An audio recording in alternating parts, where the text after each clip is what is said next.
All right, so today we are here to discuss the Consolidated Title II, Title IV application. You are on the call because you or someone in your district has expressed interest in possibly being a part of this year of us piloting the new Consolidated Title II, Title IV application. So we just wanted to start by just kind of explaining the rationale behind why we have created this consolidated application. As you may or may not know, MSDE is working toward full consolidation.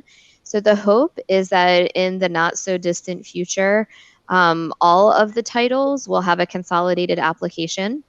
And a logical first step was starting with Title II and Title IV. Mostly because of the bottom three bullets here on this page. Many of you are grant managers for both the Title II and the Title IV program. A lot of the activities in the programs are complementary to one another. There's the adult learning piece and the student learning piece, and the supports for teachers and instructional staff, and supports for students in Title IV. And a lot of the goals of both grants are similar. So we really felt like it was a logical first step to start with consolidating Title II and Title IV. Another reason is that second bullet, that local school systems have expressed interest in braiding funds. And so we thought it would be a good way to build structures and supports into pre-existing processes that allow districts to braid funds. All right. So we also wanted to provide you kind of an inside look at what the process for consolidating the two applications look like. And so this work began in the early part of the year, around January and February of 2020 is when we first kind of had started to have talks regarding the consolidation process. And the work really picked up probably at the beginning of March, shortly before all the school closures happened with regards to the COVID-19 pandemic. But the first part of the process was that collectively, the MSDE, the Title II and the Title IV teams, they compared the Title II and the Title IV applications to check and see where are the consistencies between the two applications, where were the unique kind of nuances between the two applications, to see just exactly what a merger would look like. So we then crosswalk both of the applications with both of the federal statutes for each program to ensure that we didn't miss any pieces of the application that were required by statute. And so we wanted to make sure that we had we had everything that was required from ESEA. And after completing the comparison and the crosswalk, we then started to draft out an actual consolidated model. And it was a really beneficial experience because we actually kind of hit the pause button midstream and said, we as we started to go through, we found that we were but almost by section saying, okay, well, this will be for Title II and this will be for Title IV, and we realized we were essentially making two applications on one document, and we then kind of reversed course and thought, how can we actually really make this a blended application where you're providing one response that applies to both titles. So we had to really think about wording and how we would design it. So it was a really great project to take part of. And then after we had an initial application that was drafted, we shared the feedback internally first between our Title II and our Title IV teams to get group feedback and come to consensus upon a lot of the look and feel of the application.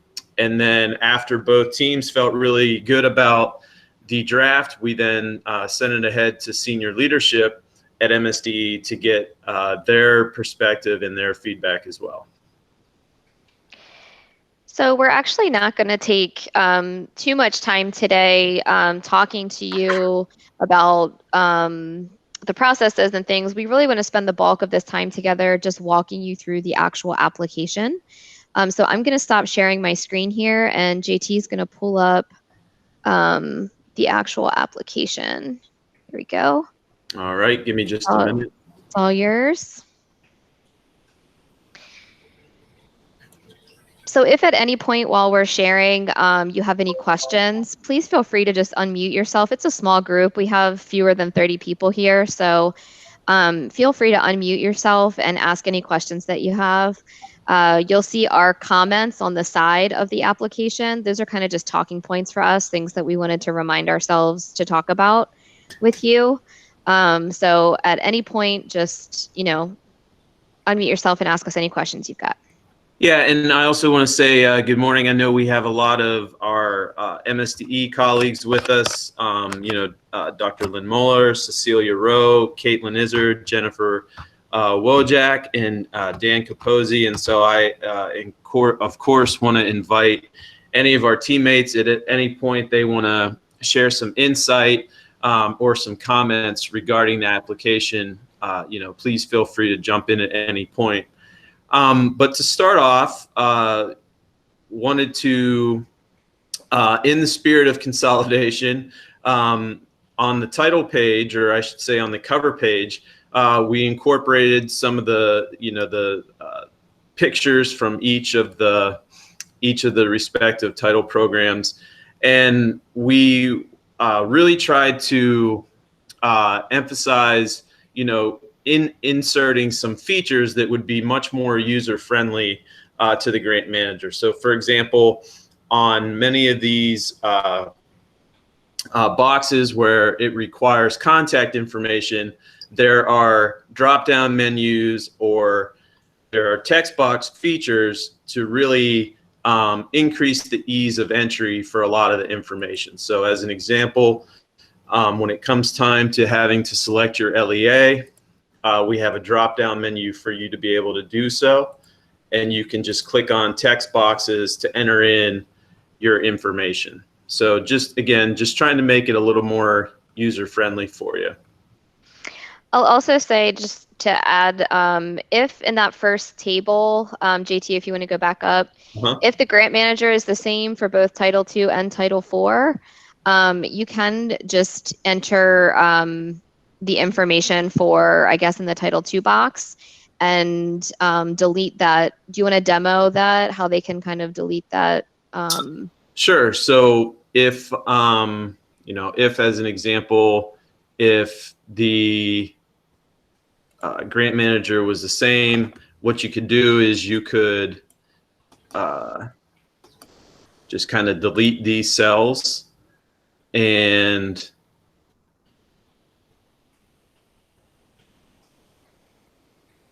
so you can just kind of get rid of the content, and then if you wanted to, you could just merge these so it would all be then on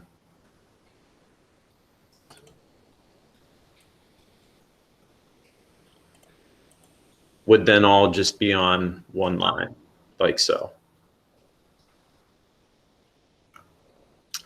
So we also added in a table of contents to help anybody who is working with the application to be able to navigate through the different sections much more easily. So it's laid out, it is laid out by section. So there's the purpose, there's the application contents, eligibility, and consultation. I'm not going to read off each and every one because we're going to walk through it. But what we did want to point out is that, as you are preparing and you're inputting responses for the different sections of the application, the document is obviously going to grow. So the page numbers aren't going to match up as you continue to complete the application. But there's an easy remedy for how you can update the table of contents with just a couple clicks of the button. So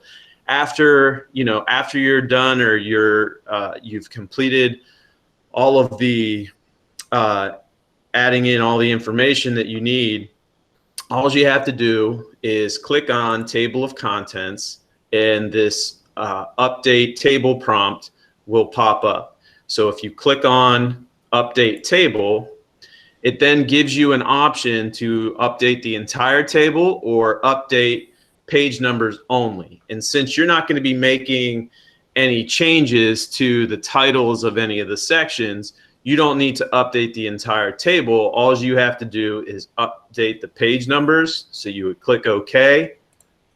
And then all of these page numbers would automatically update after you had entered in all your information. So you wouldn't have to go back in and manually change those numbers at all. You can just do it by clicking on the Update Table.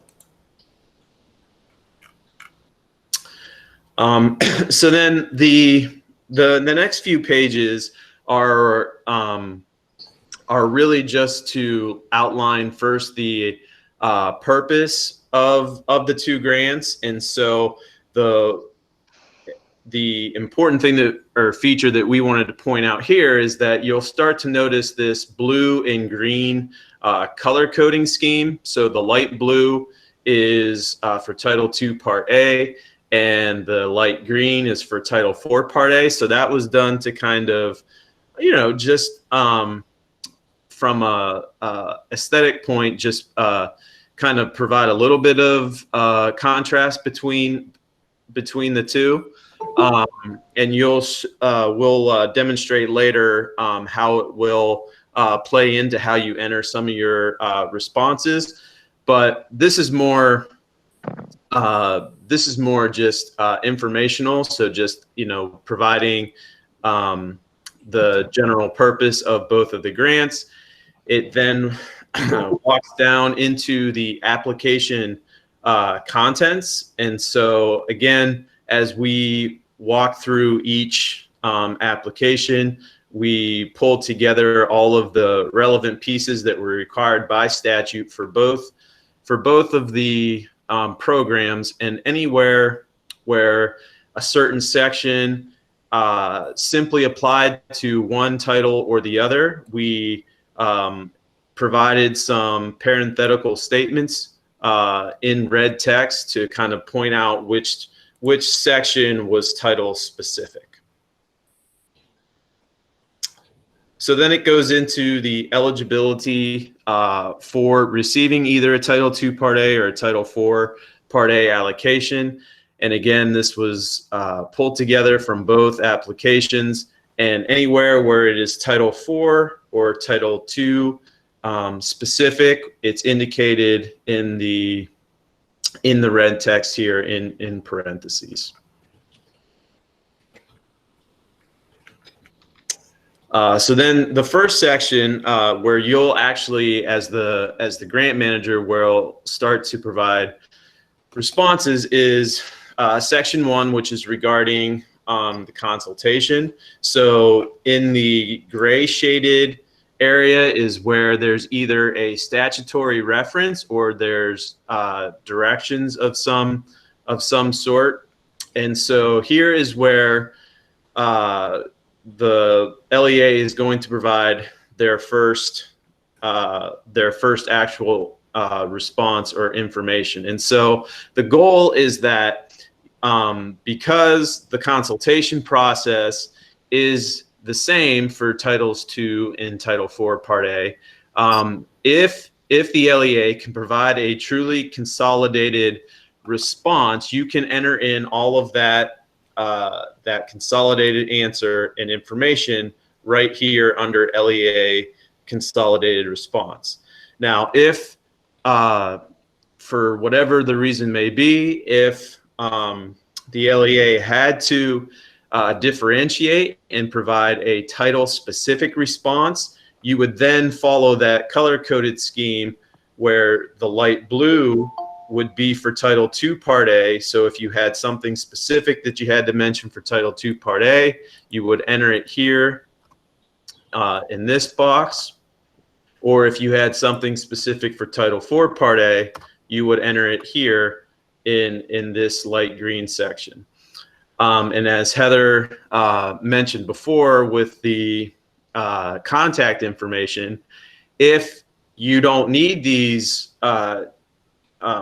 title-specific responses, you could just, excuse me, you could just delete these boxes if you needed to. And then the same thing goes with the rest of the consultation sections. There are areas for you to provide the consolidated response, and if needed, to provide a title, either a Title II Part A or a Title IV Part A specific response. So then the next section is regarding administrative costs, and we know that here there is some difference regarding the two title programs. For example, Title IV, the statute specifically states that an LEA may not exceed up to 2% of its overall allocation towards administrative costs. Whereas Title II Part A administrative costs are just simply must be reasonable and necessary. And so we separated this section a little bit differently. So the top part will be Title II Part A specific. So if you elect to charge administrative costs for your Title II allocation, you would enter in the information and the amount here. And then same thing with Title IV Part A. If you elected to charge administrative costs to the Title IV Part A allocation, you would provide the details and the dollar amount down here in the light green section.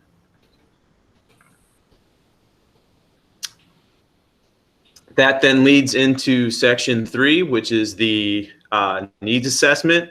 And so again, up above, there are the statutory references regarding the needs assessment. And we have the guiding questions here in the first column on the left-hand side. So there's 5 questions, starting with what local needs have stakeholders identified, what data support the identified local needs, who are the hardest to serve student groups, what inequities inherent in the system are driving some of the local needs, and how are the identified needs being prioritized when several significant needs are identified. And so the middle column is for the consolidated response. And so again, the goal is to provide a consolidated response to, reduce the amount of redundant information. However, if you did need to provide a title specific response, you have different text boxes.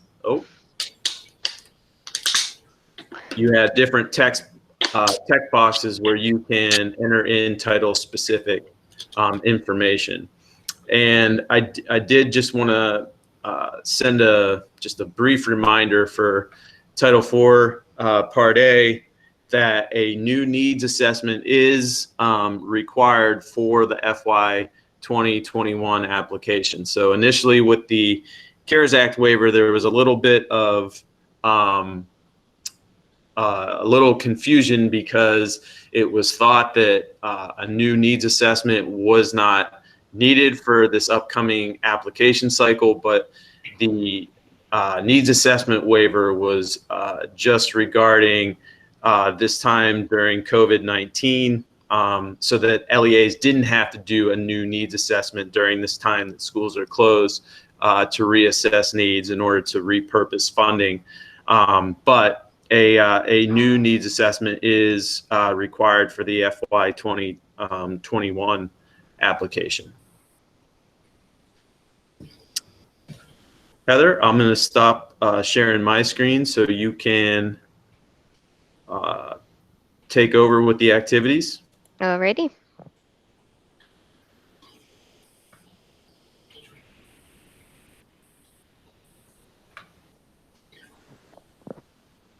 All right, so everybody's seeing section 4?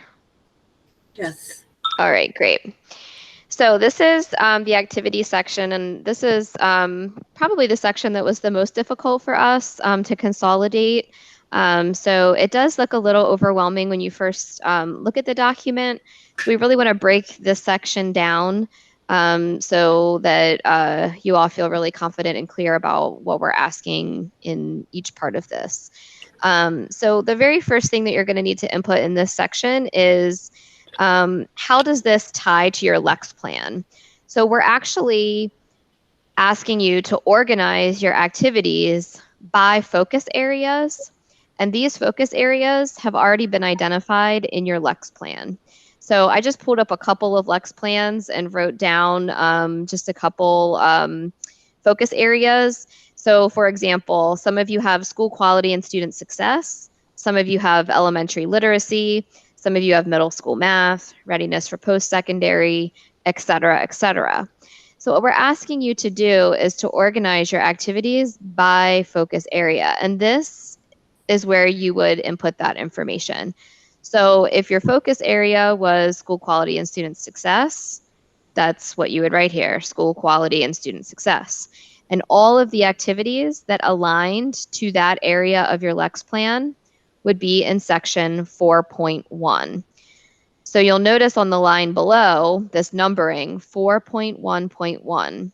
The first number 4 is not going to change because that corresponds with section, this is section 4 of the plan, okay? The second number is 1, which aligns to what area of focus on the Lex plan this work aligns to. So 4.1. And then the last one is the what activity number this is. So 4.1.1 is the first activity aligned to the first area of focus. The second activity aligned to the first area of focus would be activity 4.1.2.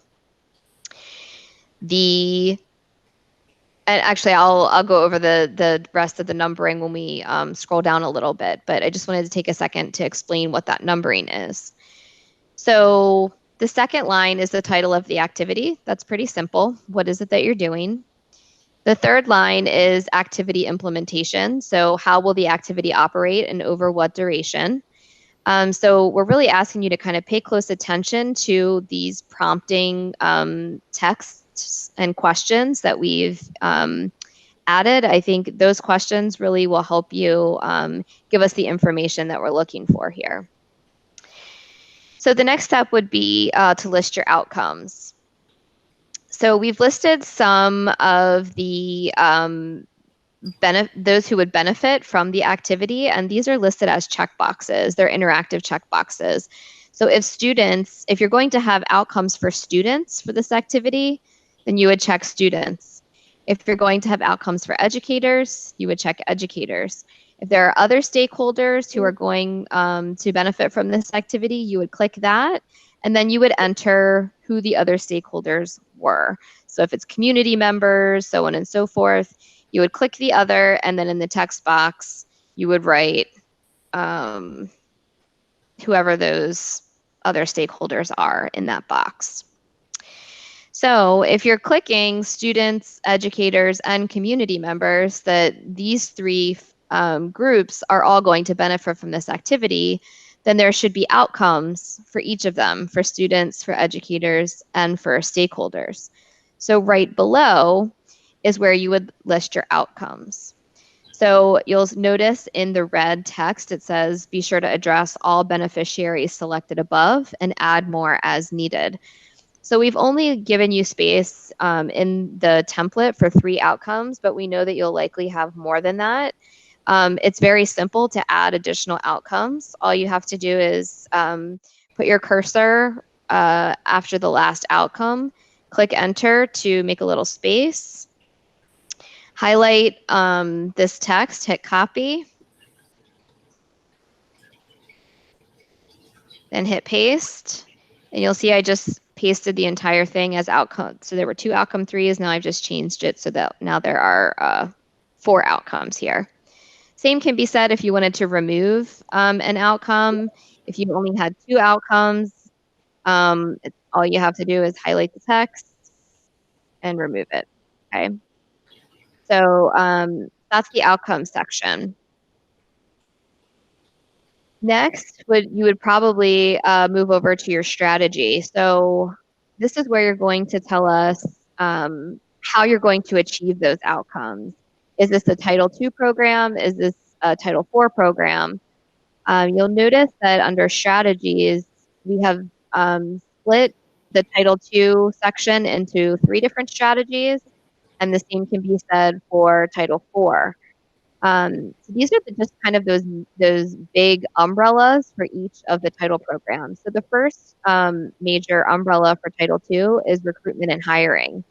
So if this activity has to do with recruitment and hiring for Title II, then you would use the drop-down menu and select which part of recruitment and hiring this applies to. So for example, if it had to do with screening candidates and enabling early hiring, then you would select that.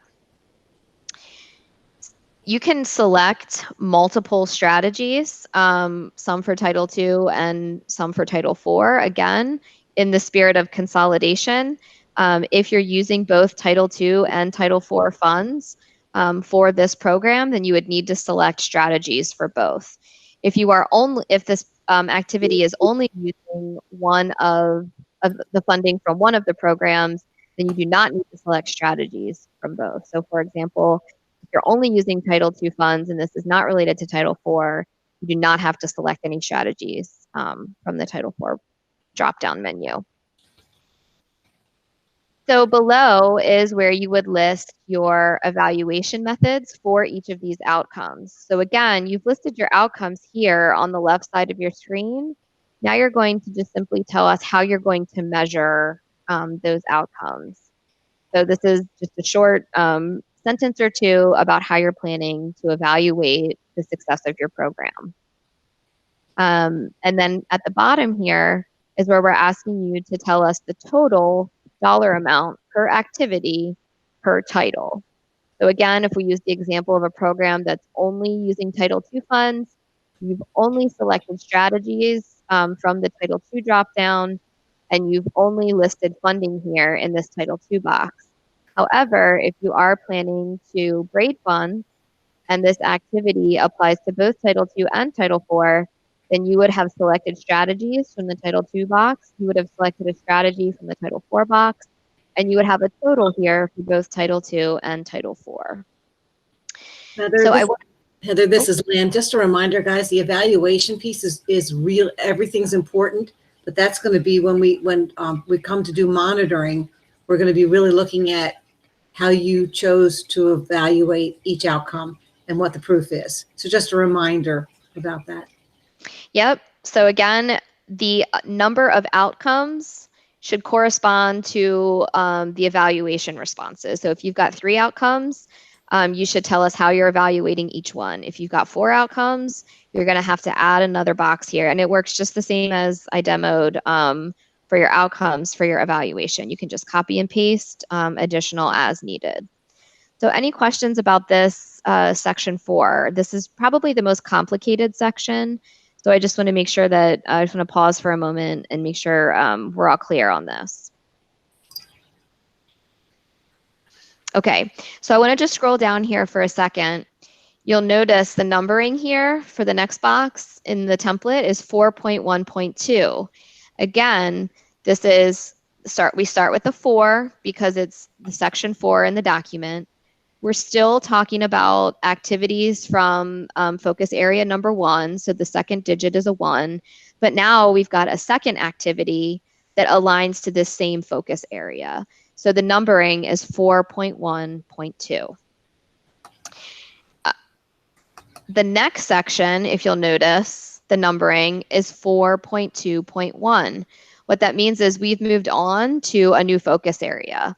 So we're no longer talking about school quality and student success. We've moved on to activities that, let's say, are related to elementary literacy.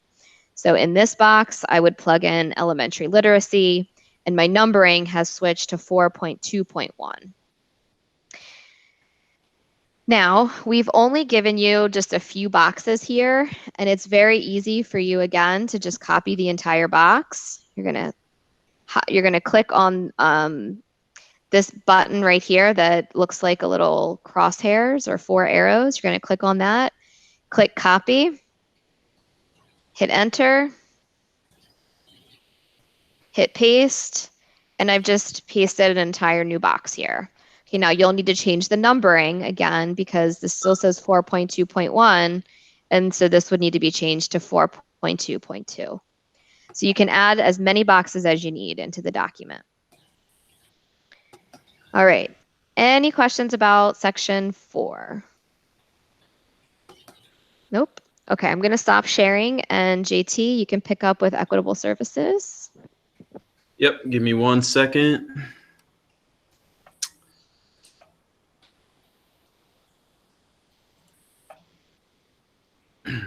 All right, can everybody see my screen? You're Yep. good. All right, so the next section is equitable services.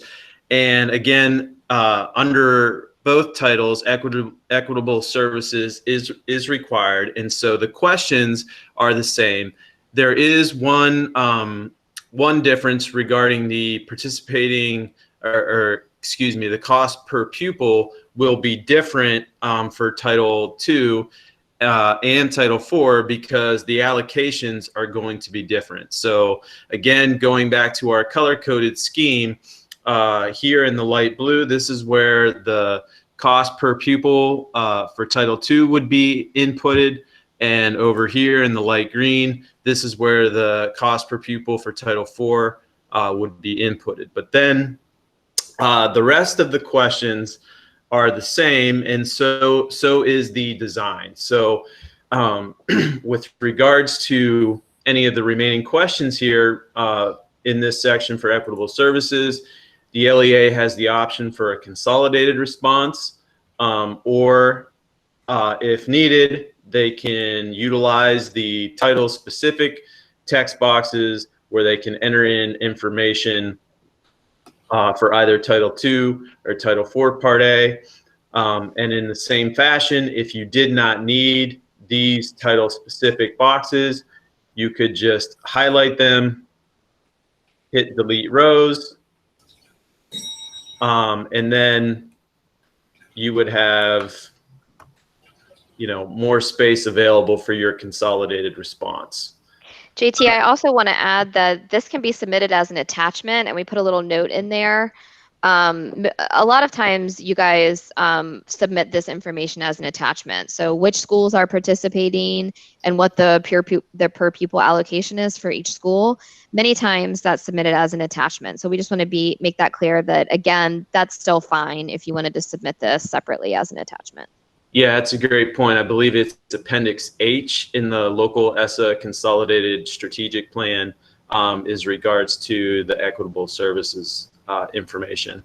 And if at any point in the Word document, say you delete a row and you think to yourself, oh, I wish I hadn't done that. A lot of you may already know this, but if you hit the blue back arrow, then it will it'll update your document by incorporating your previous changes. So it basically just undoes, or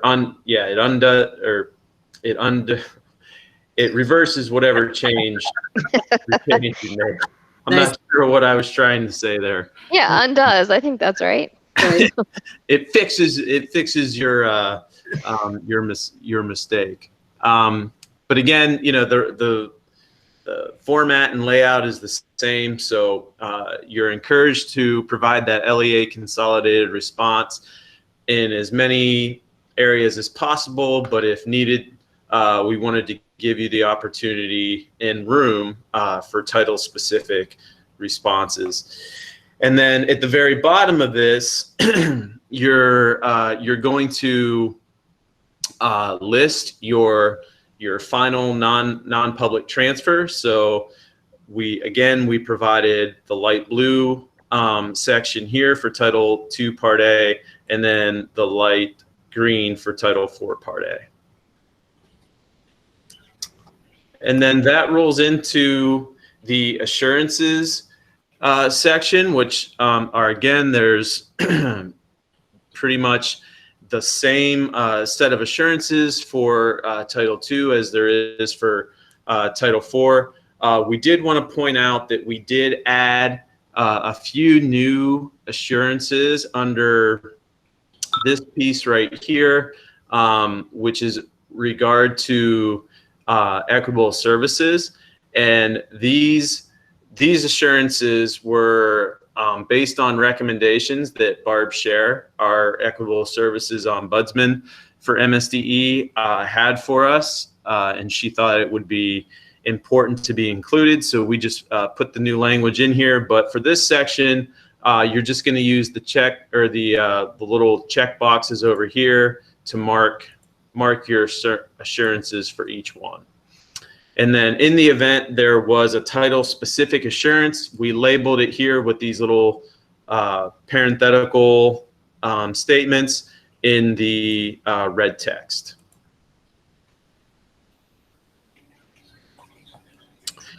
And that moves us into Section 7, which is Internet Safety. And this is a Title IV Part A specific assurance. It stems primarily out of the effective use of technology content area and exercises. But that's why this top row is highlighted or accented in that light green. And again, the only this light gray box is kind of the statutory reference, and the only I guess entry point for response is here. You just have to, it's almost like a separate assurance, but you just have to check the box to ensure that you're going to follow the internet safety requirements. And I will stop sharing so Heather can discuss the budget narrative. Okay, give me 1 second here. All right. So Section 8 is the budget narrative. Again, not a whole lot has changed with the budget narrative. The first bit of front matter you'll see here is just a bit of a resource, a guide for you for completing the budget narrative. Just some suggestions, some recommendations. There are some reminders here specifically for Title 4A regarding calculating those percentages for categories and such. So none of this is anything new. It's just some definitions and some guidance here for completing the budget narrative. But this is the part that we kind of wanted to share what a consolidated budget narrative might look like. Again, many of you use Excel, some of you use Word. Whatever process and procedure you're comfortable with is fine with us. But we just wanted to show you what this could look like in a consolidated budget narrative. So I want to give you a scenario for activity 4.1.1. You'll notice that's the first activity on the budget narrative. For this activity, let's say that an LEA provided training to teachers on using an online application in the classroom. You'll notice that Title II contributed $36,000 to that activity. They trained 300 participants, and the training was $120 per participant. So this was coming out of Title II funds. So in the blue column under Title II amount, you'll see 36,000, but you'll see nothing for Title IV in that column. And here's the total for that part of the activity. FICA also was covered using Title II funds. However, Title IV funds were used to purchase the online resource for teachers. So you'll see that that cost was $9,000, and only Title IV was contributing to that part of the activity. And also with this activity, Title II funds were used to pay consultants to provide the training. So the training was 6 days at $500 a day, and only Title II funds were used for that. However, activity 4.2.1, this scenario, the LEA was focusing on arts integration. So they were providing training to teachers on integrating the arts into STEM classes, and the culminating event was a field trip to an art museum. So here's where you're really going to see how these activities can be very complementary in Title II and Title IV. So in Title II, or actually this cost of the facility rental for the staff development, this was split between Title II and Title IV. So $4,000 out of the Title II budget were used for the facility, and $2,000 out of the Title IV budget were used to cover the cost of that facility rental, for a total of $6,000. And the next part of this activity was the arts integration professional development for teachers. This had a total cost of $12,000, and that was funded through Title II funds. Now, the culminating event was taking students to a museum on a field trip. Now, again, obviously that's not allowable under Title II, but it is allowable under Title IV. So only Title IV funds were used to cover the cost of those field trip, of those buses for that field trip. So hopefully you can kind of start to see what a consolidated budget might look like. It's possible to have activities that are only funded by one program or the other. It's possible to split the cost of certain things using 2 different funding sources. So the other thing we wanted to point out is that indirect costs need to be separated out for each title program. They will be different, and non-public costs also need to be separated out. So we've got 2 different calculations here. We've got the Title II calculations in one box. Oops, let me undo that here. We've got the Title II costs here, the calculation, and then right below it, we've got the Title IV calculation for indirect costs. We also have the Title II transfers for non-publics calculated here, and then the Title IV calculation for non-publics calculated here. Yes. This is just a thought, and you don't have to do it, but you might want to put the Title II in the color, the blue, and the Title IV in green font. That's a good idea. You know, just easy to see. Yep, absolutely. That's a good idea. So any questions about the budget narrative? And again, this can be done in whatever format you're used to using. We're also not pushing the issue of having a consolidated budget narrative. If you just feel more comfortable having separate budget narratives, that's fine. But we wanted to show you what a consolidated budget narrative might look like should you choose to go that route. Okay, so if there aren't any questions about that, I will stop presenting, and JT, you can talk about the addendums. All right, give me just a minute. Oh, you know what? That first one is actually Title II. So if you want to pull your screen up anyway, I already stopped sharing. So if you want to pull it up, that would be helpful. So the first addendum after the budget narrative is for Title II only. And this question has always been in our application, so it's nothing new, but it is not, there's no piece that is relevant to Title IV. So you'll notice in the red text, it says Title II Part A only. And this is just about the description of how the activities are aligned to challenging state academic standards.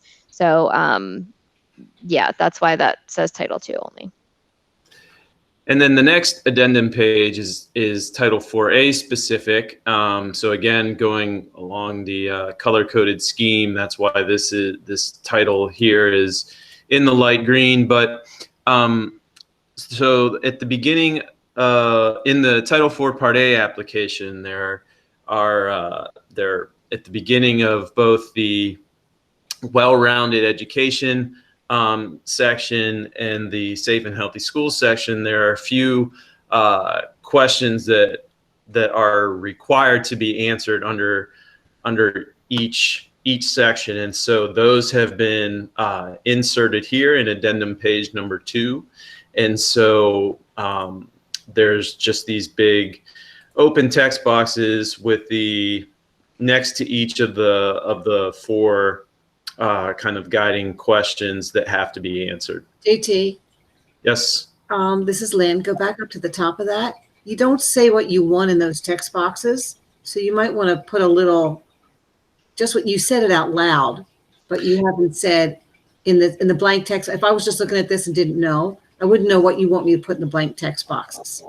Yeah, it's a response in reference to. Right. You don't want just yes and no. You want to know how they did it.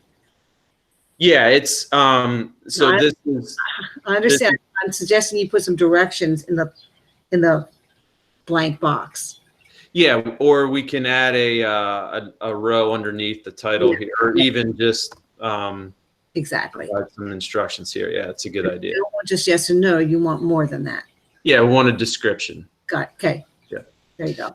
Good point. And so the next addendum pages are the shorthand charts. So when Heather was walking through the selection of the activities, we had included the drop-down menus, and those drop-down menus are these abbreviated names that correspond to their federal example. So there are Title II and Title IV Part A charts for each federal example under each of the three big buckets or content areas for each of the programs. And those drop-down menus are the list of these abbreviated names that you see here in the colored columns under each title. So if I'll actually in the white is the actual statute. It was just too long. We didn't want to have the full statute language in the drop down, so we just abbreviated it. So what you see in the white is the statute, and what you see in the blue is the abbreviated version. Yep. Yeah. And again, these correspond to the drop down menus in the activity section for each program. And so these, what you're seeing here, these are the Title II shorthand charts, and then Title IV is in the green directly below.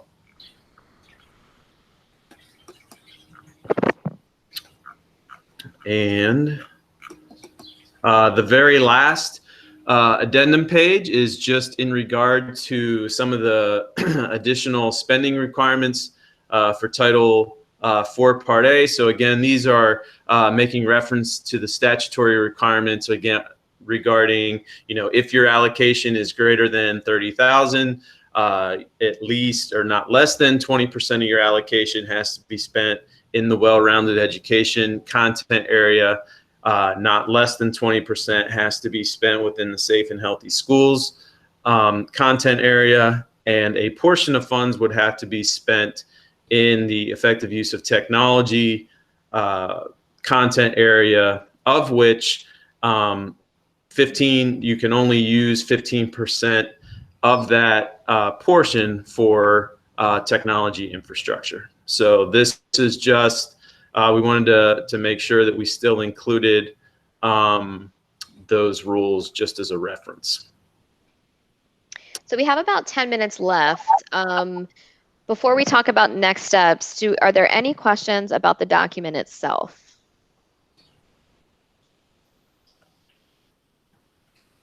Okay, JT, if you want to stop presenting, we'll pull up our last slide here.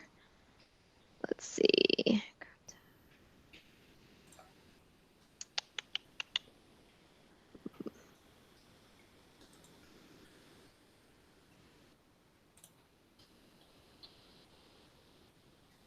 Okay, so next steps, we're looking for a verbal commitment from those interested local school systems by June 8th. So that's next Monday. So once you get together with your team and kind of debrief what you saw here, if you can email Jonathan and myself and just let us know if you're interested, we would like to know by next Monday if possible. If you think you're interested, but you don't think you can commit by next Monday, still shoot us an email and let us know, so that we can keep you on the radar, and we'll check back. We'll check back in with you at a later date. So what we're planning to do is to pilot this consolidated application with those who are interested for fiscal year 21, for the upcoming grant cycle period. We will be available to provide support to you as needed while you're completing this application. So John and I are both very responsive to you. Anytime you need anything, you just let us know, and we'll support you throughout that process. After applications have been submitted and we've gone through the process, we'll be asking you for feedback, so that we can use that feedback to revise the document, clarify anything that wasn't clear, and improve the application for future use. We'd also like to hear from you what the benefits were of the application, and if there are any opportunities for enhancing the document for the future. So Robin just posted a question, will we be using the old application? So yes, for Title II, the application has not changed very much. We went over the slight modifications that were made to it during our last webinar. So you'll be using that one. And I do believe that Title IV has updated their non-consolidated application pretty significantly. So JT, do you want to speak to that for Title IV?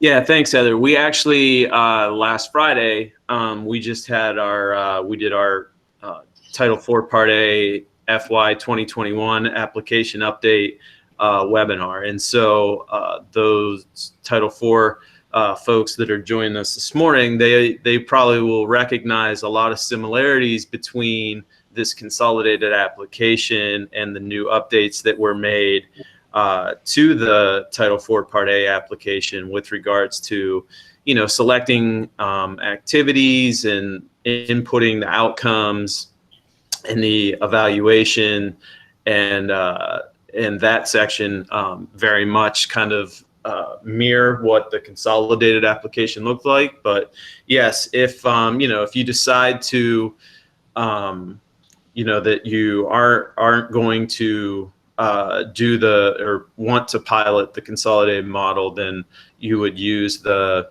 updated FY 2021 application that will be sent later in the summer. Okay, any other questions from anyone?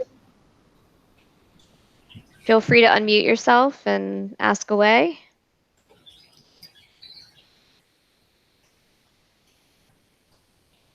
No? Okay. Well, John and I will stay on the line here. In case anyone does think of a question, we'll stay on here for a couple more minutes. But for everyone else, I hope you have a pretty clear idea as to whether or not this is something you'd like to do. We will send you the recording of this webinar and the document itself in a follow-up email before the end of the day today. So you can share those resources with anyone else in your district who you feel may need to provide some input as to whether or not you're planning to pilot this with us. But we hope a few of you will consider piloting. So thanks for taking the time to hear from us today. Yeah, and I just wanted to say thanks again for everybody's time. I also wanted to thank, our supervisors, Lynn and Cecilia, who are joining us, as well as our teammates, Katie, Dan, and Jen, for all of the help with this project. It really has been a great experience working with everybody, and just wanted to say thanks, and then invite any of them, if they wanted to share a few comments or any insight or feedback for everyone, if they wanted to, feel free to share something.